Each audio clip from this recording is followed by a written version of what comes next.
ಎರಡು ಕಡೆ sleeves joint ಆದಮೇಲೆ ಈಗ ನಾವು ಇದಕ್ಕೆ ಇದು ಪೈಪಿಂಗ್ ಆದರೂ ಇಡ್ಬೋದು, ಇಲ್ಲ ಟರ್ನ್ ಮಾಡಿಬಿಟ್ಟು ನೀವು ಎಮ್ಮಿಂಗ್ ಕ್ಲಾತ್ ಅನ್ನೋದು ಇಡ್ಬೋದು.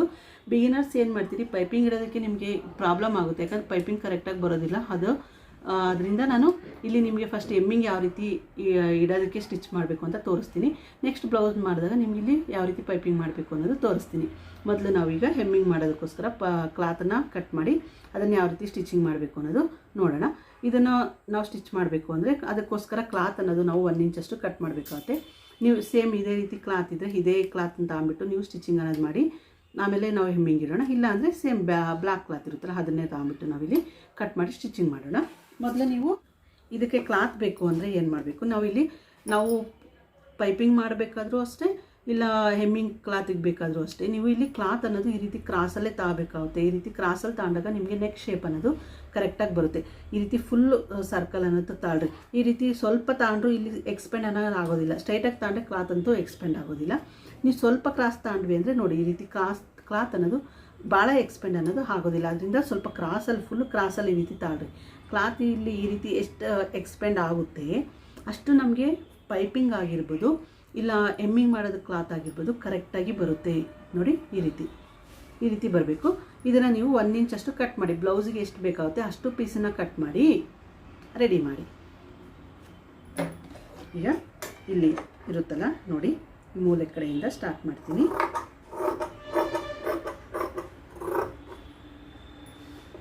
ಇಲ್ಲಿ ರೀತಿ ಕಟ್ ಮಾಡೋದಿಲ್ಲ. ಈಗ ಇಲ್ಲಿಂದ ಇಲ್ಲಿ 1 ಇಂಚಷ್ಟು ಕ್ಲಾತನ್ನು ಕಟ್ ಮಾಡಿ.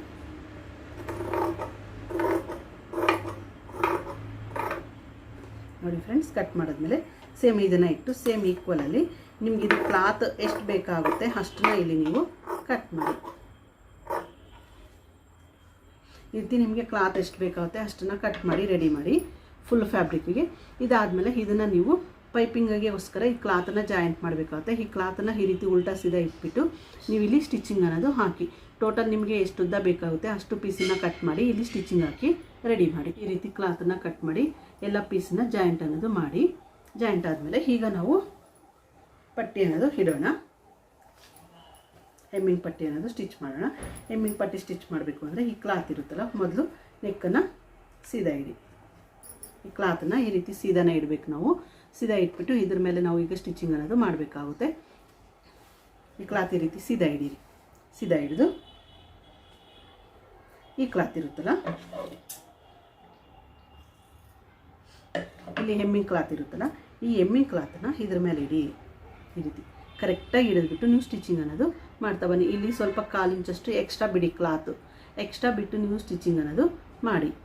ಇಲ್ಲ ಮೊದಲೇ ಈ ರೀತಿ ಫೋಲ್ಡ್ ಮಾಡಿ, ಇಲ್ಲ ಒಳಗಡೆ ಫೋಲ್ಡ್ ಮಾಡಿ, ಇಲ್ಲ ಸ್ವಲ್ಪ ಎಕ್ಸ್ಟ್ರಾ ಕ್ಲಾತ್ ಅನ್ನೋದು ಬಿಟ್ಟೆ ನೀವು ಫೋಲ್ಡಿಂಗ್ ಅನ್ನೋದು ಮಾಡಿ ಸ್ಟಿಚ್ ಮಾಡಿ. ಆಮೇಲೆ ಬೇಕಿದ್ರು ನೀವು ಅದನ್ನು ಇದು ಕ್ಲಾತ್ ಅನ್ನೋದು ಫೋಲ್ಡಿಂಗ್ ಅನ್ನೋದು ಮಾಡ್ಬೋದು. ಒಂದು ಸ್ವಲ್ಪ 1/4 ಇಂಚು ಇಲ್ಲ 1/2 ಇಂಚು ಹೊರಗಡೆ ಬಿಟ್ಟು ಇಲ್ಲಿಂದ ನೀವೆಷ್ಟು ಮಾರ್ಕಿಂಗು ಕರೆಕ್ಟ್ 1/4 ಇಂಚ್ ಅಂದರೆ 1/4 ಇಂಚಷ್ಟು ನೀವು ಸ್ಟಿಚಿಂಗ್ ಆಗ್ತಾ ಬನ್ನಿ. ಪೈಪಿಂಗ್ 1/2 ಇಂಚ್ ಅನ್ನೋದು ಹಾಕಬೇಡಿ, ಯಾಕಂದರೆ ಇಲ್ಲಿ ನೆಕ್ ಆಗಲ ಬರುತ್ತೆ, ಇಲ್ಲಿ ಕ್ಲಾತ್ ಅನ್ನೋದು ಕಡಿಮೆ ಆಗುತ್ತೆ. ಇಲ್ಲೆಲ್ಲ ನೀಟಾಗಿ ಫಿನಿಶಿಂಗ್ ಅನ್ನೋದು ಬರೋದಿಲ್ಲ. ಅದರಿಂದ ಇಲ್ಲಿ ಒಂದು ಪಾದ ಇರುತ್ತೆ ಅನ್ನೋದು, ಒಂದು ಪಾದದಷ್ಟೇ ನೀವು ಸ್ಟಿಚಿಂಗ್ ಅನ್ನೋದು ಹಾಕ್ತಾ ಬನ್ನಿ. ಇದನ್ನು ಸ್ಟಿಚ್ ಮಾಡಬೇಕಾದ್ರೂ ಅಷ್ಟೇ ನೀವು ಇದನ್ನು ಈ ರೀತಿ ಹಗಲ ಅನ್ನೋದು ಮಾಡೋದಕ್ಕೆ ಹೋಗಬೇಡಿ.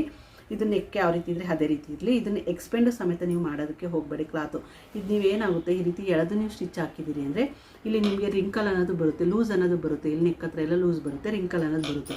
ಅದರಿಂದ ನೀವೇನು ಮಾಡ್ತೀರಿ, ಈ ಕ್ಲಾತನ್ನು ಎಳಿಬೇಡಿ.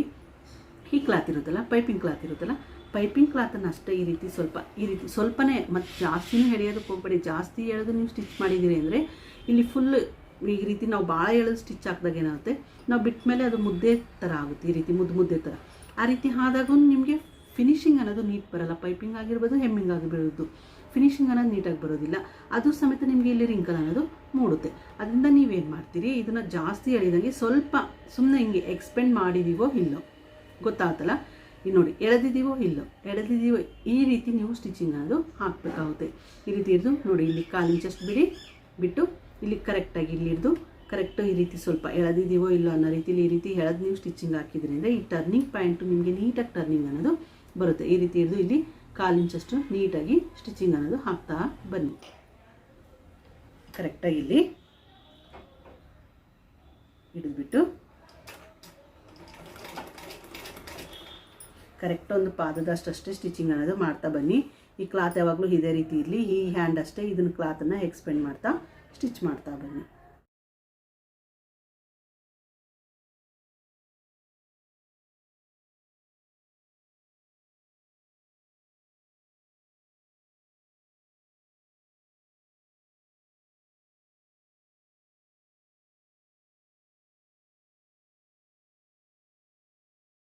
ಇಲ್ಲಿಂದ ಕರೆಕ್ಟ್ ಈಕ್ವಲ್ ಆಗಿ ಈ ರೀತಿ ಸ್ಟಿಚಿಂಗ್ ಆಗ್ತಾ ಬರಬೇಕು. ಈಗ ನೋಡಿ, ಈ ರೀತಿ ಫೋಲ್ಡ್ ಮಾಡಿದಾಗ ನೋಡಿ ರೌಂಡ್ ಶೇಪ್ ಅನ್ನೋದು ಎಷ್ಟು ನೀಟಾಗಿ ಟರ್ನ್ ಆಗಿರುತ್ತೆ ಅಂತ. ಇದು ಸ್ವಲ್ಪ ಎಳೆದು ನೀವು ಸ್ಟಿಚಿಂಗ್ ಹಾಕಿದಾಗ ಇಲ್ಲಿ ಟರ್ನಿಂಗ್ ಅನ್ನೋದು ನೀಟಾಗಿ ಬರುತ್ತೆ. ಈ ರೀತಿ ಹಾಕಿದ್ಮೇಲೆ ಇಲ್ಲಿ ಸ್ಟಿಚ್ ಮಾಡ್ತಾ ಬನ್ನಿ, ಕೆಳಗಡೆವರೆಗೂ ಸ್ಟಿಚ್ ಮಾಡಿ. ಈ ನೆಕ್ಕು ಬರುತ್ತಲ್ಲ, ಇಲ್ಲಿ ಬ್ಯಾಕ್ ಪಾರ್ಟಲ್ಲಿ ನೆಕ್ ಬರುತ್ತಲ್ಲ, ಅಲ್ಲೂ ಅಷ್ಟೇ ನೀವು ಈ ಕ್ಲಾತನ್ನು ಕರೆಕ್ಟಾಗಿ ಈ ರೀತಿಯೇ ಈಕ್ವಲ್ ಆಗಿ ಹಿಡಿದ್ಬಿಟ್ಟು ಈ ಕ್ಲಾತ್ ಇರುತ್ತಲ್ಲ, ಪಟ್ಟಿ ಕ್ಲಾತ್ ಇರುತ್ತಲ್ಲ, ಇದನ್ನಷ್ಟೇ ಈಗ ಫ್ರಂಟ್ ಪಾರ್ಟಲ್ಲಿ ಯಾವ ರೀತಿ ಎಕ್ಸ್ಪೆಂಡ್ ಮಾಡಿ ಎಳೆದು ಸ್ಟಿಚ್ ಮಾಡೋದಲ್ಲ, ಅದೇ ರೀತಿ ಇಲ್ಲಿ ಬ್ಯಾಕ್ ಪಾರ್ಟಲ್ಲೂ ಸೇಮ್ ನೀವು ಅದೇ ರೀತಿ ಹೇಳೋದು ನೀವು ಸ್ಟಿಚಿಂಗ್ ಅನ್ನೋದು ಮಾಡಬೇಕಾಗುತ್ತೆ.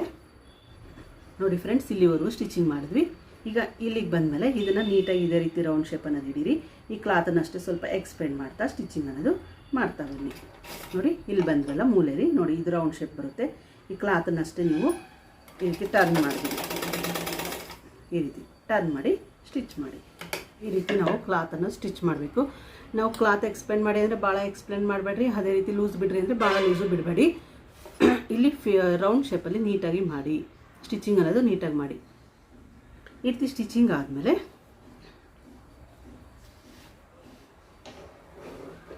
ನೋಡಿ, ಈ ರೀತಿ ನಾವು ಫುಲ್ ಎಲ್ಲ ಕಡೆ ಸ್ಟಿಚಿಂಗ್ ಅನ್ನೋದು ಮಾಡಿದ್ವಿ.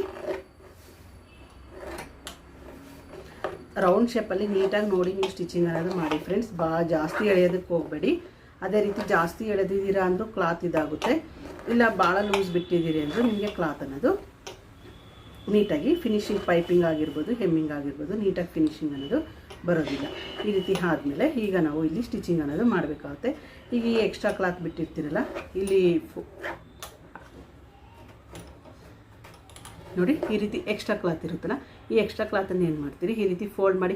ನೋಡಿ ಪೈಪಿಂಗ್ ಮಾಡ್ತೀವಿ ಅನ್ನೋ ಆಗಿದ್ರೆ ಈ ರೀತಿ ಒಳಗಡೆ ಇದನ್ನು ಫೋಲ್ಡ್ ಮಾಡಿಬಿಟ್ಟು ಇದನ್ನು ಪೈಪಿಂಗ್ ಅನ್ನೋದು ನಿಮ್ಗೆ ಎಷ್ಟು ಬೇಕಾಗುತ್ತೆ ಅಷ್ಟನ್ನು ಈ ರೀತಿ ಸ್ಮಾಲಾಗಿ ನೀವು ಪೈಪಿಂಗ್ ಅನ್ನೋದು ಮಾಡ್ಬೋದು.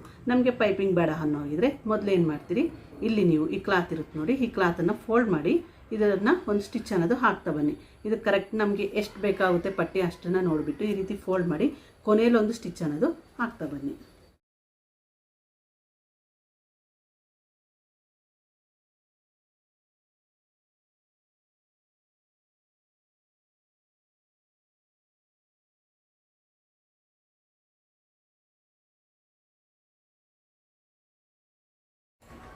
ನೋಡಿ ಇಲ್ಲಿ ನಮಗೆ ಎಷ್ಟು ಕ್ಲಾತ್ ಬೇಕಾಗುತ್ತೆ ಅಷ್ಟನ್ನು ಈ ರೀತಿ ಫೋಲ್ಡ್ ಮಾಡಿ ಸ್ಟಿಚ್ ಮಾಡಿದ್ವಿ. ನೀವು ಈ ರೀತಿ ಫೋಲ್ಡ್ ಮಾಡಿ ಸ್ಟಿಚ್ ಮಾಡೋಕ್ಕೂ ಮೊದಲು ಈ ಟರ್ನಿಂಗ್ ಇರುತ್ತಲ್ಲ, ಟರ್ನಿಂಗ್ಗಳಲ್ಲಿ ಕಟ್ಸಿಟ್ರೆ ನಿಮಗೆ ಶೇಪ್ ಅನ್ನೋದು ಕರೆಕ್ಟಾಗಿ ಬರುತ್ತೆ. ಟರ್ನಿಂಗಲ್ಲಿ ನೀಟಾಗಿ ಟರ್ನಿಂಗ್ ಅನ್ನೋದು ಆಗುತ್ತೆ. ನೋಡಿ ಈ ರೀತಿ ಫೋಲ್ಡ್ ಮಾಡಿದಾಗ ನಿಮ್ಗೆ ಪೈಪಿಂಗಿಗೆ ಎಷ್ಟು ಬೇಕಾಗುತ್ತೆ ಅಷ್ಟೇ ಕ್ಲಾತ್ ಇಲ್ಲಿ ಬರುತ್ತೆ. ಈ ರೀತಿ ಸ್ಟಿಚ್ ಮಾಡಿದ್ಮೇಲೆ ನಿಮ್ಗೆ ಪೈಪಿಂಗ್ ಬೇಕು ಅಂದರೆ ಸ್ವಲ್ಪ ಈ ರೀತಿ ಫೋಲ್ಡ್ ಮಾಡಿ ನೋಡಿ ಸ್ಮಾಲ್ ಪೈಪಿಂಗ್ ಅನ್ನೋದು ಬರುತ್ತೆ. ಪೈಪಿಂಗ್ ಮಾಡಿ. ಇಲ್ಲ ನಿಮ್ಗೆ ಪೈಪಿಂಗ್ ಬೇಡ ಅಂದರೆ ಈ ರೀತಿ ಒಳಗಡೆ ಇಟ್ಬಿಟ್ಟು ಹೆಮ್ಮಿಂಗ್ ಅನ್ನೋದು ಮಾಡಬೇಕಾಗುತ್ತೆ. ನೋಡಿ ಫುಲ್ಲು ಕ್ಲಾತ್ ಈ ರೀತಿ ಒಳಗಡೆ ಈ ರೀತಿ ಇಟ್ಟು ನೀವು ಫುಲ್ ಪೈಪಿಂಗ್ ಅನ್ನೋದು ಮಾಡಿದಾಗ ನಿಮಗೆ ನೀಟಾಗಿ ಪೈಪಿಂಗ್ ಅನ್ನೋದು ಫಿನಿಶಿಂಗ್ ಅನ್ನೋದು ನೀಟಾಗಿ ಬರುತ್ತೆ ಫ್ರೆಂಡ್ಸು. ಈ ರೀತಿ ಮಾಡಿ ಮೊದಲೇ ಏನು ಮಾಡ್ತೀರಿ, ಇಲ್ಲಿ ಈ ರೀತಿ ಸ್ಟಿಚ್ ಮಾಡಿದ್ಮೇಲೆ ಇಲ್ಲಿ ಇರುತ್ತಲ್ಲ, ಇಲ್ಲಿ ಸ್ಟಿಚ್ ಮಾಡಿರ್ತಿಲ್ಲ, ಈ ಕೊನೆಯಲ್ಲಿ ಒಂದು ಸ್ಟಿಚ್ ಹಾಕ್ಬಿಟ್ಟು ಆಮೇಲೆ ಇಲ್ಲಿ ಈ ರೀತಿ ಫೋಲ್ಡಿಂಗ್ ಅನ್ನೋದು ಮಾಡಿ ಹೆಮ್ಮಿಂಗ್ ಅನ್ನೋದು ಮಾಡೋಣ. ಪೈಪಿಂಗ್ ನಾನು ನೆಕ್ಸ್ಟ್ ವೀಡಿಯೋಗಳಲ್ಲಿ ತೋರಿಸ್ತೀನಿ. ಈಗ ಏನು ಮಾಡ್ತೀರಿ, ಇಲ್ಲಿ ಕೊನೆಯಲ್ಲಿ ನೀವು ಒಂದು ಸ್ಟಿಚಿಂಗ್ ಅನ್ನೋದು ಹಾಕಿ, ಇಲ್ಲಿ ಜಾಯಿಂಟ್ ಮಾಡಿರ್ತೀರಿ ನೋಡಿರಿ, ಇಲ್ಲಿ ಒಂದು ಸ್ಟಿಚ್ ಅನ್ನೋದು ಹಾಕಿ ಆವಾಗ ನಿಮಗೆ ಈ ರೀತಿ ಫೋಲ್ಡ್ ಮಾಡೋದಕ್ಕೆ ಫಿನಿಶಿಂಗ್ ಅನ್ನೋದು ನೀಟಾಗಿ ಬರುತ್ತೆ. ಇಲ್ಲಿ ಕೊನೆಯಲ್ಲಿ ಒಂದು ಸ್ಟಿಚ್ ಹಾಕಿದ್ಮೇಲೆ ನಿಮಗೆ ಈಸಿ ಆಗಬೇಕು, ನಿಮ್ಗೆ ಹೆಮ್ಮಿಂಗ್ ಮಾಡಬೇಕು ಅನ್ನೋ ಆಗಿದ್ದರೆ ನೀವು ಮೊದಲೇನು ಮಾಡ್ತೀರಿ, ಇದನ್ನು ಫೋಲ್ಡ್ ಮಾಡಿಬಿಟ್ಟು ಮೇಲ್ಗಡೆ ಒಂದು ಸ್ಟಿಚ್ ಅನ್ನೋದು ಹಾಕಿ, ಮೇಲ್ಗಡೆ ಸ್ಟಿಚ್ ಹಾಕ್ಬಿಟ್ಟು ಆಮೇಲೆ ನೀವು ಹೆಮ್ಮಿಂಗ್ ಅನ್ನೋದು ಮಾಡ್ಬೋದು. ಬಿಗಿನರ್ಸ್ ಆದರೆ ಇಲ್ಲಿ ಮೇಲ್ಗಡೆ ಈ ರೀತಿ ಸ್ಟಿಚ್ ಹಾಕ್ಬಿಡಿ, ಫೋಲ್ಡ್ ಮಾಡ್ತಾ ಸ್ಟಿಚ್ ಹಾಕ್ಬಿಟ್ಟು ಆಮೇಲೆ ನೀವು ಹೆಮ್ಮಿಂಗ್ ಮಾಡಿದ್ಮೇಲೆ ಇದನ್ನು ಸ್ಟಿಚಿಂಗ್ ಅನ್ನೋದು ಬಿಚ್ಬೋದು.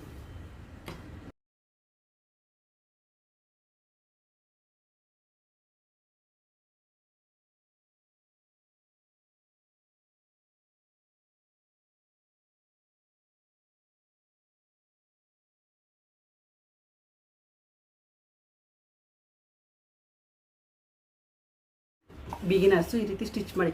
ನಿಮಗೆ ಲೇಟ್ ಆದರೂ ಪರವಾಗಿಲ್ಲ, ನೀವು ಲೇಟ್ ಆದರೂ ಪರವಾಗಿಲ್ಲ, ನೀವು ಈ ರೀತಿ ಮೇಲ್ಗಡೆ ಒಂದು ಸ್ಟಿಚ್ ಅನ್ನೋದು ಹಾಕಿ ಕಲಿಬೇಕಾದ್ರೆ ಈ ರೀತಿ ಸ್ಟಿಚಿಂಗ್ ಹಾಕಿದ್ಮೇಲೆ ನೋಡಿ ಈ ರೀತಿ ಕ್ಲಾತ್ ಅನ್ನೋದು ಒಳಗಡೆ ಬಂದುಬಿಡುತ್ತೆ. ಅವಾಗ ನಿಮಗೆ ಹೆಮ್ಮಿಂಗ್ ಮಾಡೋದಕ್ಕೆ ಈಸಿ ಆಗುತ್ತೆ.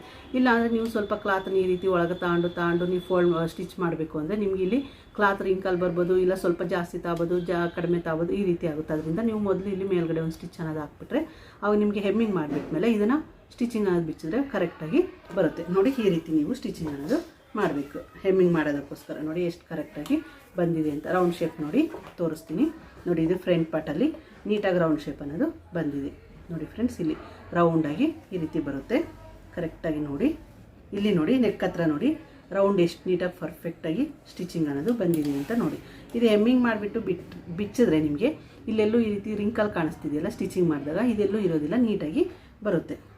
ನೋಡಿ ಈ ರೀತಿ ರೌಂಡ್ ಶೇಪ್ ನೋಡಿ ಎಷ್ಟು ಪರ್ಫೆಕ್ಟಾಗಿ ಬಂದಿದೆ ಅಂತ ನೋಡಿ ಫ್ರೆಂಡ್ಸ್. ಈ ರೀತಿ ನೀಟಾಗಿ ಈ ರೀತಿ ನೀವು ಪೈಪಿಂಗ್ ಬೇಕಾದರೂ ನೀವು ಇದೇ ರೀತಿ ಸ್ಟಿಚಿಂಗ್ ಮಾಡ್ಬೋದು.